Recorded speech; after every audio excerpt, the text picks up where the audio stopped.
Bionic Gloves presents the Hands-On Golf Podcast, bringing anatomy and hand function to the forefront of glove design to improve comfort, fit, and performance. Get a grip on your holiday shopping with Bionic Gloves. Our gift to you, free UPS ground shipping on all U.S. orders before December 18th. Use code 1206E, 1206E. Happy holidays from Bionic.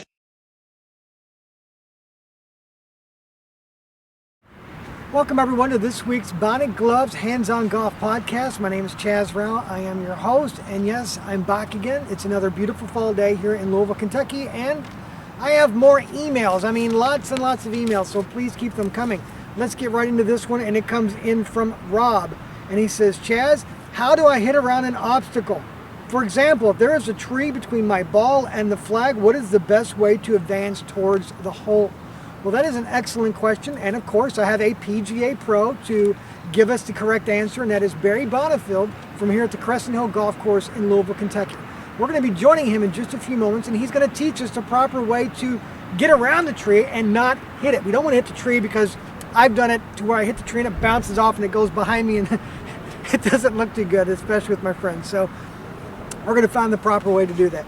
So, Rob, thank you for submitting the question. And remember, you get a Bionic glove just for submitting it and us using it in this podcast. So if there's anyone out there in the 24 countries plus who are downloading this, please send an email to podcast@bionicgloves.com. And if we use it, you'll get one as well.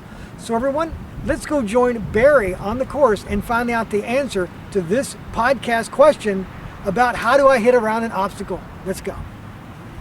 Hey, Barry. Hey Chaz, how are you? Hey, what are you doing? Well, I've got a bit of a dilemma here. I have green up here that I'd like to get to with this next shot, but I have a tree in between my golf ball and the green. Well, you know, that's just so happens that one of the requests came in from a gentleman by the name of Rob on what happens when you get your ball stuck behind the tree and what's the best way to approach the green. So can you help us? I sure can. Rob, very good question. Thanks for contacting Bionic on this. My situation here is a situation of risk and reward. I have really 2 or 3 options. I can chip out over here safely to the right side. I have room over here to the right that I can chip out and play for a next shot from over to the right. And that's an okay play. I really can't go to the left of this tree because I have a cart path and some problems with other trees, and that's too high a risk, and it's really not a great situation. The situation that I'm going to opt for, however, is one I'm going to make the ball curve around the tree to the right and come back to the hole. So I'm going to program in a hooking trajectory on this shot. And let me talk about that and show you how I'll do that if you don't mind. First thing, there are 2 parts to every shot, Rob, and one is initial direction and one is final direction. And the initial direction of the shot is determined by the direction that I swing the club head, this whole club head. So I'm going to swing this club head over here to the right, and that'll start the golf ball to the right. So I'm going to swing in this direction that way, to the right over here.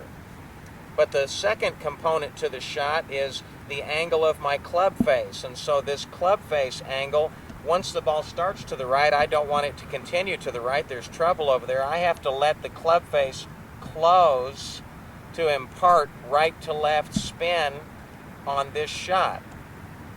So the first part of the shot is I must start the ball to the opening to the right, and then I must have the ball hook back to the left. I'm going to program in that movement. Some of that will be determined by the quality of my grip, and so I must grip the club in such a way that my hands can easily release the club face and turn the toe of the club over. And that's what will give me my final direction. So I'll hit a shot for you here, Rob, and we'll see if the shot comes off. I'm going to aim my club over to the right because I've got to get it around this tree. And then as I swing through, I'm going to have my body turning and I'm going to have the club face rotating to impart the right to left spin. So here we go.